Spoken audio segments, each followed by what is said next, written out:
Hello नमस्कार दोस्तों, स्वागत है आपका आज के मुख्य समाचारों में। यहाँ आपको देखने को मिलेगी सुबह से शाम तक की ताज़ा खबरें ब्रेकिंग न्यूज़ अपडेट के रूप में। तो दोस्तों, इससे पहले आपसे एक छोटी सी रिक्वेस्ट है, अगर आपने हमारे यूट्यूब चैनल को सब्सक्राइब नहीं किया है तो सब्सक्राइब जरूर कीजिएगा और बेल आइकन भी दबा दीजिएगा। तो दोस्तों, चलते हैं आज के पहले मुख्य समाचार की और नेशनल हेराल्ड केस में ईडी को मिला हवाला लिंक, हवाला ट्रांजैक्शन के सबूत मिले, सोनिया राहुल के बयानों की दोबारा जाँच होगी। तो दोस्तों, ईडी को नेशनल हेराल्ड केस हवाला लिंक मिला है। तो दोस्तों, ईडी अब सोनिया गांधी और राहुल गांधी के बयानों की दोबारा जांच करेगी। वहीं दोस्तों, रिपोर्ट में ईडी सूत्रों के हवाले से दिया गया है कि नेशनल हेराल्ड उससे जुड़ी कंपनियां और थर्ड पार्टी के बीच हवाला ट्रांजैक्शन के सबूत मिले हैं। तो दोस्तों, आपको बता दें कि दिल्ली की हेराल्ड बिल्डिंग में यंग इंडिया के दफ्तर की छानबीन के दौरान ईडी को कुछ दस्तावेज मिले और दस्तावेजों में मुंबई और कोलकाता के हवाला ऑपरेटर्स के ट्रांजैक्शन के सबूत मिले हैं। तो दोस्तों, आपको बता दें कि सूत्रों के मुताबिक यंग इंडिया के दफ्तर की जांच पूरी होने के बाद जांच एजेंसी ने बड़ा एक्शन लिया है। तो दोस्तों, यह एक्शन क्या होगा यह अभी सूत्रों से साफ नहीं बताया गया है। तो दोस्तों, आपको बता दें कि ईडी की टीम ने मंगलवार को सुबह से देर शाम तक नेशनल हेराल्ड के दिल्ली, मुंबई और कोलकाता समेत 16 ठिकानों पर छापेमारी की थी और यह कार्रवाई सोनिया और राहुल से पूछताछ के बाद की गई थी। वहीं दोस्तों, बुधवार को ईडी ने दिल्ली की हेराल्ड बिल्डिंग में स्थित यंग इंडिया कंपनी का ऑफिस भी सील कर दिया था और इसके बाद कांग्रेस नेता राहुल गांधी अपना कर्नाटक दौरा छोड़कर दिल्ली लौट आए थे। इसी के साथ दोस्तों, चलते हैं आज के अगले मुख्य समाचार की ओर। 4 दिन के दौरे पर दिल्ली पहुंची ममता, पीएम मोदी और राष्ट्रपति से मिलेगी, नीति आयोग के कार्यक्रम में शामिल होगी। तो दोस्तों, आपको बता दें कि पश्चिम बंगाल की मुख्यमंत्री ममता बनर्जी 4 दिन के लिए दौरे पर दिल्ली पहुंची है। तो दोस्तों, यहाँ बंगाल सीएम शुक्रवार शाम 4 बजे पीएम मोदी से मुलाकात करेगी, वहीं शाम 6 बजे राष्ट्रपति से मिलेगी। तो दोस्तों, राष्ट्रपति बनने के बाद द्रौपदी मुर्मू की ममता बनर्जी से यह पहली मुलाकात होगी। वहीं दोस्तों, ममता का यह दौरा ऐसे समय हो रहा है जब उनकी पार्टी के नेता पार्थ चटर्जी के खिलाफ प्रवर्तन निदेशालय लगातार कार्रवाई कर रही है। तो दोस्तों, आपको बता दें कि दिल्ली में बंगाल सीएम 7 अगस्त को होने वाली नीति आयोग के कार्यक्रम में हिस्सा लेगी। इसके साथ ही वे विपक्ष दलों के वरिष्ठ नेताओं से भी मिलेगी। इसी के साथ दोस्तों, आपको बता दें कि शनिवार को वे गैर कांग्रेसी विपक्ष के नेताओं के साथ राजनीतिक मसलों पर भी चर्चा कर सकती है। तो दोस्तों, देश में 6 अगस्त को होने वाले उपराष्ट्रपति चुनाव के चलते ममता का यह दौरा खास माना जा रहा है। तो दोस्तों, बता दें कि ममता बनर्जी की पार्टी ने उपराष्ट्रपति चुनाव में शामिल नहीं होने का फैसला लिया है। साथ ही इन्होंने हर संसद सत्र के दौरान दिल्ली में आने का ऐलान भी किया था।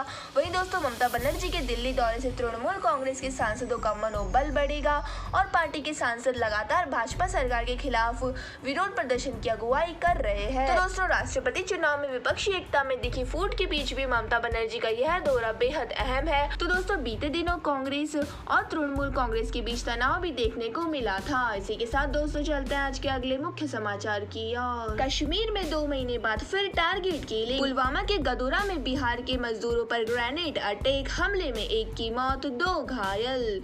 तो दोस्तों, पुलवामा के गदुरा इलाके में आतंकियों ने मजदूरों पर ग्रेनेड फेंका। इस घटना में बिहार के रहने वाले एक मजदूर की मौत हो गई है और 2 घायल है। तो दोस्तों, जम्मू कश्मीर पुलिस ने इलाके की घेराबंदी कर दी है और मरने वाले की पहचान बिहार के परसा के मोहम्मद मुमताज के रूप में हुई है। तो दोस्तों, बिहार के रामपुर के पिता पुत्र मोहम्मद आरिफ और मोहम्मद मजबूल घायल है। तो दोस्तों, दोनों की हालत अभी स्थिर है। वहीं दोस्तों, आपको बता दें कि इससे पहले अप्रैल में आतंकियों ने पुलवामा जिले के लाजुरा में बिहार के 2 लोगों पर गोलियां चलाई थी और हमले में दोनों मजदूर घायल हुए थे और दोनों की पहचान चौतरफा थाने के सिकटोर गाँव के 46 साल के जोखू चौधरी और पुत्र 23 साल के पेतलेश्वर चौधरी के रूप में हुई थी। तो दोस्तों, आपको बता दें कि आईबी ने 15 अगस्त को देखते हुए अलर्ट जारी किया है। साथ ही दिल्ली पुलिस को 10 पन्ने की रिपोर्ट सौंपी है जिसमें स्वतंत्रता दिवस के दिन के रूप में आतंकी हमले होने की आशंका जताई गई है। इसी के साथ दोस्तों, चलते हैं आज के अगले मुख्य समाचार की ओर। सोना 52,000 और चांदी 58,000 के करीब पहुंची, आने वाले दिनों में और बढ़ सकते हैं दाम। तो दोस्तों, सोने चांदी की कीमतों में शानदार तेजी देखने को मिली है। IBGA की वेबसाइट के अनुसार सराफा बाजार में सोना 249 रुपए महंगा होकर 51,815 पर पहुंच गया है। वहीं दोस्तों, वायदा बाजार की बात करें तो MCX पर दोपहर 2 बजे सोना 652 रुपए की बढ़त के साथ 52,041 रुपए पर ट्रेड कर रहा है। तो दोस्तों, अगर चांदी की बात करें तो ये 289 रुपए महंगी होकर 57,598 रुपए प्रति किलोग्राम पर पहुंच गई है और MCX पर दोपहर 2 बजे यह 553 रुपए की बढ़त के साथ 58,107 रुपए पर ट्रेड कर रही है।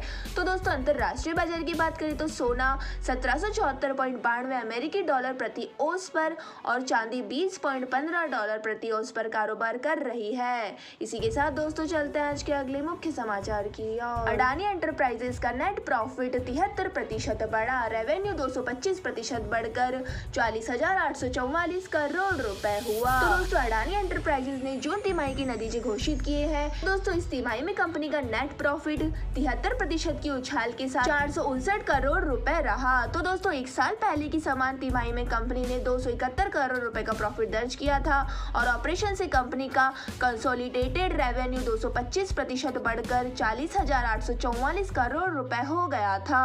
तो दोस्तों डाबर ने भी 4 अगस्त को वित्त वर्ष 2022 से 23 की अप्रैल जून तिमाही के नतीजे जारी किए हैं। 30 जून 2022 को समाप्त वित्त वर्ष 2022 और 23 की पहली तिमाही में कंपनी के मुनाफे में मामूली सी बढ़ोतरी हुई है और पहली तिमाही में कंपनी का मुनाफा 0.6% की बढ़त के साथ 441 करोड़ रुपए पर चल रहा है। इसी के साथ दोस्तों ब्रिटानिया इंडस्ट्रीज ने अप्रैल जून तिमाही के मुनाफे में सालाना आधार पर 14% की गिरावट देखने को मिली है और यह 336 करोड़ रुपए रहा। तो दोस्तों तिमाही आधार पर कंपनी के मुनाफे में 11.6% की गिरावट देखने को मिली है और इस तिमाही में कंपनी की आय में सालाना आधार पर 8.7% की बढ़ोतरी देखने को मिली है और यह 3,701 करोड़ रुपए पर रहा है। इसी के साथ दोस्तों चलते हैं आज के अगले मुख्य समाचार की ओर। बॉक्सिंग की राजनीति में उलझी लवलीना, ओपनिंग सेरेमनी बीच में छोड़ी, फाइट के दौरान कोच की सलाह नहीं मानी, उनकी जीत से टीम ने डॉक्टर गवाया। तो दोस्तों टोक्यो ओलंपिक की ब्रॉन्ज मेडलिस्ट लवलीना बोरगोहेन ने कॉमनवेल्थ गेम में गोल्ड जीतने की दावेदार थी।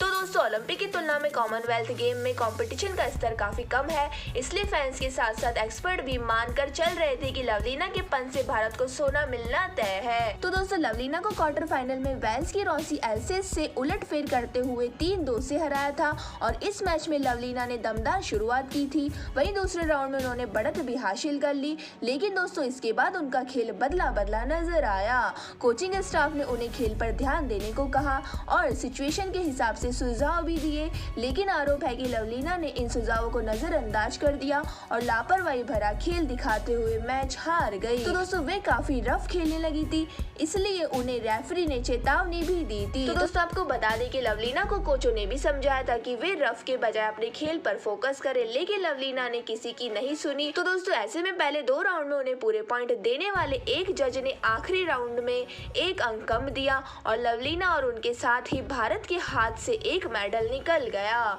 इसी के साथ दोस्तों चलते हैं आज के अगले मुख्य समाचार की ओर। महंगाई पर कांग्रेस का सांसद से सड़क पर हल्ला बोल, राहुल के बाद प्रियंका गांधी भी हिरासत में, पीएम आवास जाने से रोकने पर सड़क पर ही धरने पर बैठ गई। तो दोस्तों कांग्रेस ने महंगाई, जीएसटी और केंद्र सरकार की नीतियों के खिलाफ शुक्रवार को सुबह से ही संसद के सड़कों पर प्रदर्शन किया।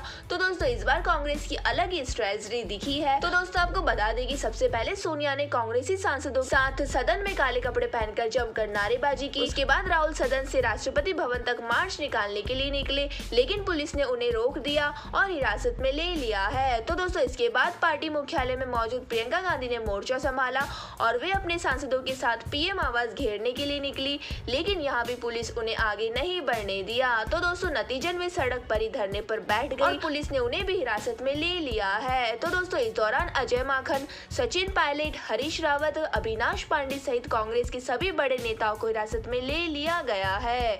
तो दोस्तों कांग्रेस के कार्यकर्ताओं की बड़ी संख्या को देखकर अकबर रोड पर भारी सुरक्षा व्यवस्था की गई और पुलिस ने 3 लेयर में जवानों को तैनात किया, किसी भी कार्यकर्ता को अंदर नहीं जाने दिया गया। इसी के साथ दोस्तों चलते हैं आज के अगले मुख्य समाचार की ओर। दोनों सदन स्थगित, लोकसभा प्रश्नकाल में भाजपा सांसद ने बिहार की बदहाल स्वास्थ्य सेवाओं पर सरकार को घेरा।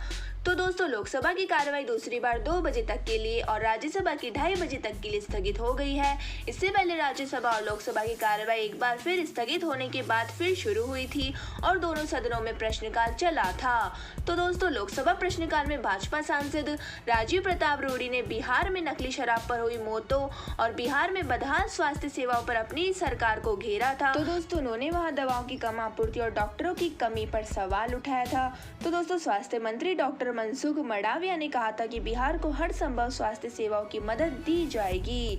तो दोस्तों आपको बता दें कि संसद के 14वें दिन की कार्रवाई के दौरान दोनों सदनों में कांग्रेस ने सरकार के खिलाफ हंगामा किया था और इसके चलते दोनों सदनों को शुक्रवार तक के लिए स्थगित कर दिया गया था।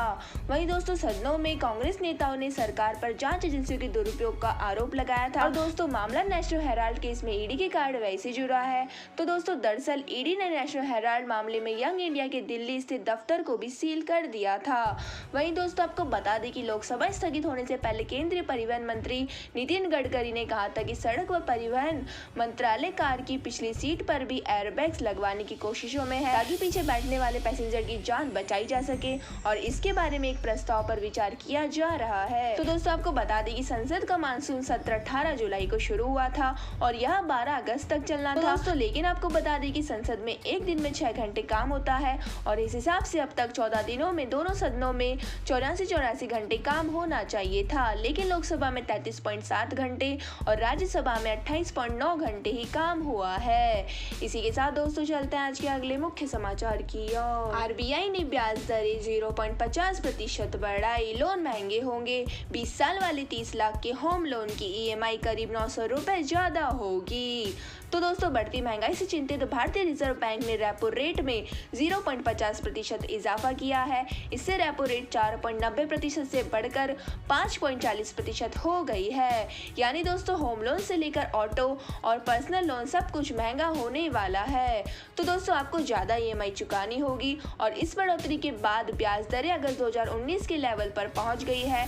तो दोस्तों ब्याज दरों पर फैसले के लिए 3 अगस्त से मॉनेटरी पॉलिसी कमेटी की मीटिंग चल रही थी। तो दोस्तों आरबीआई गवर्नर शक्तिकांत दास ने शुक्रवार को प्रेस कॉन्फ्रेंस में ब्याज दरें बढ़ाने की जानकारी दी थी। तो दोस्तों जानकारी के लिए आपको बता दें कि Motilal Oswal financial services limited के एमडी और सीईओ मोतीलाल ओसवाल के मुताबिक ब्याज की दरें बढ़ाने के फैसले के बावजूद आरबीआई को लगता है कि महंगाई अपने कंफर्ट जोन से ऊपर रहेगी और उससे फाइनेंशियल ईयर 2023 के लिए अपने सीपीआई महंगाई के अनुमान को 6.7% पर बरकरार रखा है।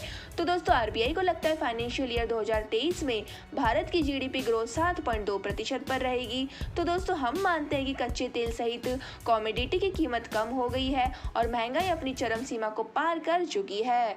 तो दोस्तों हम उम्मीद करते हैं कि आरबीआई अपनी आने वाली पॉलिसी मीटिंग में महंगाई के आंकड़ों के आधार पर अब ज्यादा आक्रामक रुख नहीं अपनाएगा। तो दोस्तों यह थे हमारे आज के मुख्य समाचार। हमारी वीडियो को ज्यादा से ज्यादा लाइक करें, शेयर करें और हमें कमेंट करके जरूर बताइए कि आपको हमारी वीडियो कैसी लगती है। धन्यवाद। जय हिंद।